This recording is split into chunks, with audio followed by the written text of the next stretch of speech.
2021 prelims examination, 6.5 lakh students applied, 3.2 lakhs appeared, and the rest 3.3 lakhs didn't appear.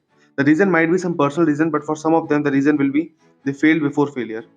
So, hello and welcome. Today, we will be discussing about how not to fail the RAS prelims examination in these 15 crucial days. And we will see some scientific revision techniques so as to retain longer. In the end, we will also see a solution to low score in the mocks, not given any mocks yet. Also, we will be discussing about the OMR question. The first and the foremost thing is scheduling the revision. इससे पहले हम scheduling पे बात करें, हम इस question को पहले समझ लेते हैं कि हमें कोई भी चीज़ रिटेन कब तक करनी है. ना RAS प्रीलिम्स के केस में हमें कुछ भी याद रखना है तो उसकी लास्ट डेट होगी 1 अक्टूबर. 2 अक्टूबर को हमें कुछ भी याद रहे या ना रहे उससे हमें मतलब नहीं है. 1 अक्टूबर को सब याद रहना चाहिए हमें. इस तरीके से ही हमें शेड्यूलिंग करनी है. For retaining anything there are 2 phases. First phase is जब हम पहली बार किसी चीज़ को पढ़ते हैं जो फर्स्ट रीडिंग कहलाती है, and second is the revision. So आगे जब भी मैं बात करूंगा आई विल एज्यूम कि आप फर्स्ट रीडिंग कंप्लीट कर चुके हैं. अब एक सवाल आता है, how to schedule effectively. Effective scheduling किसे कहते हैं? सो उससे पहले हम बात करते हैं मेमोरी डिके ग्राफ क्या होता है. According to this memory decay graph, अगर आपने आज कुछ भी पढ़ा है, ठीक है, सो एक समय के बाद धीरे धीरे आपका माइंड उसे भूलना स्टार्ट कर देगा. अब जैसे कि हमें इसे पता है कि मेमोरी डिके ग्राफ कुछ होता है, so we need to plan and execute in such a way कि हमें रिटेन भी रहे 1 अक्टूबर तक, हमारे एफर्ट्स वेस्ट भी ना जाए. ओके, सपोज एक एग्जांपल लेते हैं. डे 7 पर हमारा कोई एग्ज़ाम है.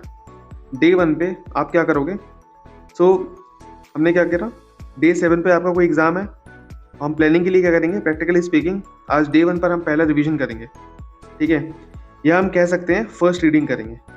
कल यानी कि डे 2 पर हम उस चीज़ को फिर से एक बार रिवाइज करेंगे, ठीक है, and 1 day before the exam यानी कि डे 6 पर हम उसे रिवाइज करेंगे फिर से. We will revise it again.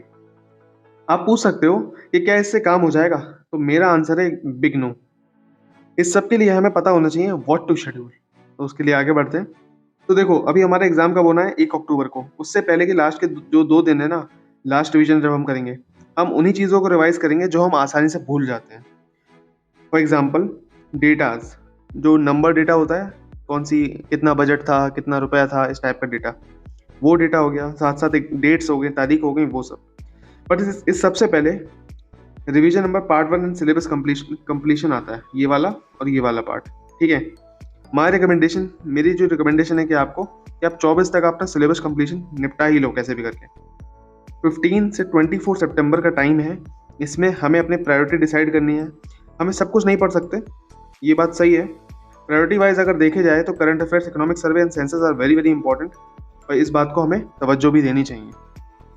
तो 15 से 24 सितंबर तक हमें प्रायोरिटी वाइज देखा जाए, current affair, economic survey and census important है. 40+ क्वेश्चंस आते हैं यहाँ से, ठीक है, which is approximately 50% of the cut off. Apart from this we have maths and reasoning, ठीक है, तो 20 क्वेश्चन वहाँ से आएंगे. And there are minimum 2 subjects जो आपकी प्रायोरिटी में होने ही चाहिए. मेरी प्रायोरिटी की बात करें तो मेरे पास पॉलिटी, साइंस एंड ज्योग्राफी, ये 3 सब्जेक्ट्स हैं. अब आपका सवाल होगा क्या है 15 से 24 तारीख तक हम सारे टॉपिक्स कवर कर लें? And my answer is no. Cover the topics first which are very difficult, ठीक है. हमें बस वही टॉपिक सबसे पहले कवर करने हैं जो सबसे ज़्यादा डिफिकल्ट हैं, सबसे ज़्यादा टाइम कंज्यूमिंग है, या फिर विच रिक्वायर्स बहुत सारा रट्टाफिकेशन, बहुत सारा मगिंग अप रिक्वायर्ड है, बहुत सारा रटना पड़ता है उस चीज़ में.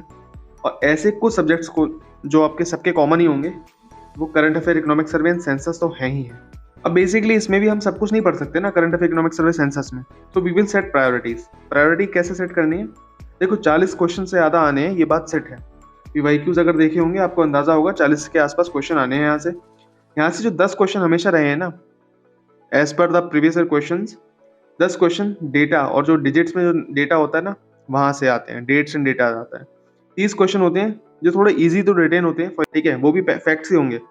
But unlike the dates and datas, they are the questions like who is the president of Egypt. Some question will be asked from the sports appointment committees, etc. Comparing these things with the number data जो आएंगे, उन्हें याद रखना थोड़ा हमारे लिए priority first पे होना चाहिए, क्योंकि वो they are easy to retain. And the number data should be on second priority. Remember, as these are easy to retain, हमें यहाँ से मैक्सिमम स्कोर कर सकते हैं। एटलीस्ट हमारा टारगेट ये होना चाहिए कि 30 में से हम 25 टाइप के इस टाइप के क्वेश्चन तो लगा दें। एंड रिमेनिंग जो 10 क्वेश्चन है, ठीक है, यहाँ से इसमें क्या करना है ना, यहाँ से भी हमें मैक्सिमम स्कोर ही करना है, हमें मिनिमम स्कोर नहीं करना, हमें मैक्सिमम ही करना है। इसके लिए आप सेंसस कवर कर सकते हैं, इकोनॉमिक सर्वे में जो मिसलेनियस पॉइंट दे रखे हैं स्प्रिंग बोर्ड अकेडमी की मैगजीन्स में लास्ट में, आप वो कवर कर सकते हैं। साथ में इंपॉर्टेंट इवेंट्स जैसे कि IPL हो गया, ओलंपिक्स हो गए, G20 हो गया, इस टाइप के कुछ इवेंट से रिलेटेड डेटा कवर कर सकते हो। इतना कर लोगे तो आपको 10 में से अप्रोक्सीमेटली 5 से 6 क्वेश्चन तो आपको मिल ही जाएंगे, क्योंकि सेंसस से ही 3 क्वेश्चन आते ही आते हैं हर साल। Current affair, economic survey and census में थोड़ा डिटेल में बात कर लेते हैं, ठीक है। हमें फोकस करना होगा अपनी स्ट्रेंथ पर, ठीक है। 3 दिन जो है वो इनफ है, ठीक है। आपको फर्स्ट प्रायोरिटी पे रखना है वो 30 क्वेश्चंस, ठीक है। 18 से 24 सितंबर की अगर बात करें, देखो 15 से 18, 17 आप दोगे current affair, economic survey, census को, जो कि इनफ है आपकी मेजर प्रायोरिटी को कवर करने के लिए। इसके अलावा 7 दिन बचते हैं, आप डेली रिवाइज करो जो भी आपका करंट अफेयर, इकोनॉमिक सर्वे और सेंसस है वो, ठीक है, जो भी आप भूल रहे हो। And give priority wise time to your GS subjects. Now there are some bonus steps. Just remember, आप एक दिन में एक ही GS सब्जेक्ट पढ़ो। Use the revise and the recall method, ठीक है। रिवाइज, आपने दिन में रिवाइज करा, शाम को आप सोने से पहले एक बार एटलीस्ट उसे देख लो। इससे क्या होगा, आपकी मेमोरी पक्की होगी, वो चीज़ आपको देर तक याद रहेगी और एग्जाम तक रिटेन भी रहेगी। Second and the third thing is use partial revision technique. Now talking about the partial revision technique, see this is the most beneficial and the most efficient technique, revision technique for me.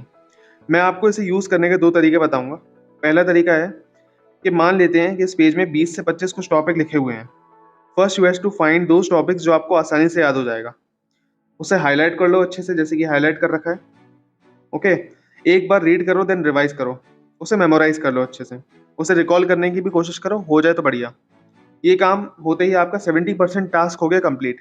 ना जो 30% जो बचा ना, जो कि बहुत बहुत difficult होता है याद करने में, ठीक है, उसके लिए आपको क्या करना है, आप उसे बार बार रिवाइज करो। ये जो बचा हुआ पार्ट है, नॉन हाईलाइटेड पार्ट, आप इसे बार बार रिवाइज करो। इससे क्या होगा, आपका एफिशिएंसी बढ़ेगी, आप फालतू में हर एक चीज़ पे फोकस नहीं करोगे। जो चीज़ याद है उस पर फोकस नहीं करना हमें जो चीज़ याद नहीं है हमें उस पर फोकस करना है।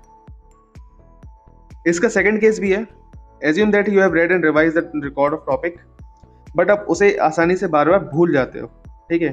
तो आप इसे फिर से ऑल्टरनेट वे में भी यूज़ कर सकते हो। जो टॉपिक आपने आसानी से बार बार भूल रहे हो ना, उसे एक बार हाईलाइट कर लो इस तरीके से। मान लो ये वाले टॉपिक्स हैं, ये जो आप आसानी से भूल रहे हैं, तो हम क्या करेंगे, इनको हाईलाइट कर लिया। नाउ अब यही हाईलाइटेड टॉपिक्स को हम बार बार रिवाइज करेंगे, इन्हीं पर फोकस करेंगे। इसी को मैं कहता हूँ, and this is what I called effective revision. Now the other question is less score in the mocks और not given any mocks yet. देखो, अभी तक अगर कोई मॉक नहीं दिया तो अगले 15 दिन भी मत दो, और अगर अभी तक मॉक दिए हैं तो आगे भी मत देना आप, क्योंकि अब मॉक्स देने का समय नहीं है। I am saying this because भगवान ना करे अगर मॉक्स में स्कोर कम रह गया तो आपका कॉन्फिडेंस गया, और ये जो टाइम है ना, it is very crucial and it is a game of confidence. Confidence lose, exam भी गया। कॉन्फिडेंस है, एग्जाम में अगर थोड़ा कम भी पढ़ के जाओगे ना तो गलत सवाल भी थोड़ा चांसेस रहते हैं सही होने का, बट अगर कॉन्फिडेंस नहीं है, सही सवाल भी गलत करके आओगे, OMR तक गलत करके आओगे। Now coming back to the topic, देखो टेस्ट कोई क्राइटेरिया नहीं है आपके सिलेक्शन होने का, ठीक है।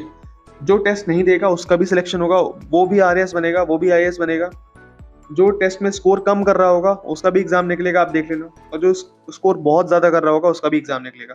Hence test is not the criteria, but जो इंपॉर्टेंट क्राइटेरिया है, दीज आर PYQs, ठीक है। Test are not important but PYQs are very very very important. PYQs are important by, देखो sometimes there are direct repetition, ठीक है। हम देखते हैं डाउन सिंड्रोम, फंडामेंटल ड्यूटी की कमेटी पूछ ली, सोलर ऑब्जर्वेटरी पूछ ली, इस टाइप के क्वेश्चन हमें देखने को मिल जाते हैं। वहीं हम देखते हैं कुछ थीम्स बेस्ड रिपीटिशन होता है हर साल, जैसे कि सेंसस और बेसिक क्वेश्चन पूछ लेगा, ठीक है।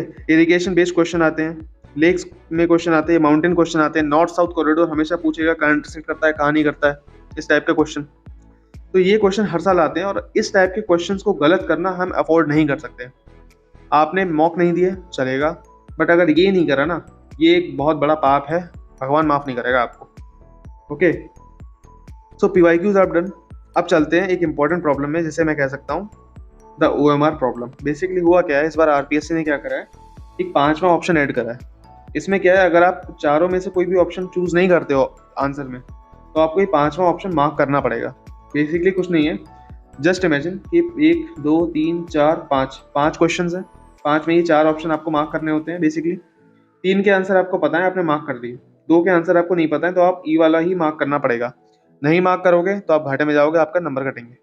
ठीक है, ओके। और देखो, 3 घंटे की बात करें तो मोर देन इनफ है यार। ठीक है, आप आराम से OMR को सॉल्व कर सकते हो, भर सकते हो। अगर फिर भी कोई प्रॉब्लम आती है ना, तो इस पर हम आराम से बात करेंगे हाउ टू अटेम्प्ट वाली वीडियो पे, जिसमें हम डिस्कस करेंगे, सब कुछ डिस्कस करेंगे आराम से कि पेपर के दिन कैसे अटेम्प्ट करना है, कौन से क्वेश्चंस को कब अटेम्प्ट करना है, 3 घंटे में अपने आप को कैसे मैनेज करना है, ताकि वहाँ पर अपना मेंटल टेम्पर नहीं खोना है। उस पर हम आराम से बात करेंगे नेक्स्ट वीडियो में। देखो, अगर आपको डाउट लगता है, सेल्फ डाउट है कि यार मैं नहीं कर सकता, आप क्या करो, आप स्प्रिंग बोर्ड एकेडमी में जा के उस पर टेलीग्राम पे जाओ, उन्होंने OMR शीट जो मॉडल OMR पोस्ट की है उसे डाउनलोड करो, उसे प्रिंट आउट निकालो और 70 to 75 OMR ई वाले लाइन से भर के देखो, और देखो कि यार तुम कितना टाइम ले रहा है, तुम्हें 70 to 80 क्वेश्चंस लगाने में तुम्हें कितना टाइम लग रहा है। So try it once for before the prelims and check for 70 questions approximately. एक जो टिप मैं दूंगा, बहुत प्यारी टिप है यार। हम क्या करते हैं, कोई सा भी पेन इस्तेमाल कर लेते हैं प्रीलिम्स में। आप 0.7 का बॉल पेन लेना, थोड़ा डिफरेंस होता है यार, वो स्मूथ चलेगा और थोड़ा मोटा चलेगा। ठीक है, yes, it makes a difference. So that's it for today's guys, thanks for watching. If you find it anything valuable here, subscribe and share it to those whom it can be helpful for. Thank you, Jai Hind.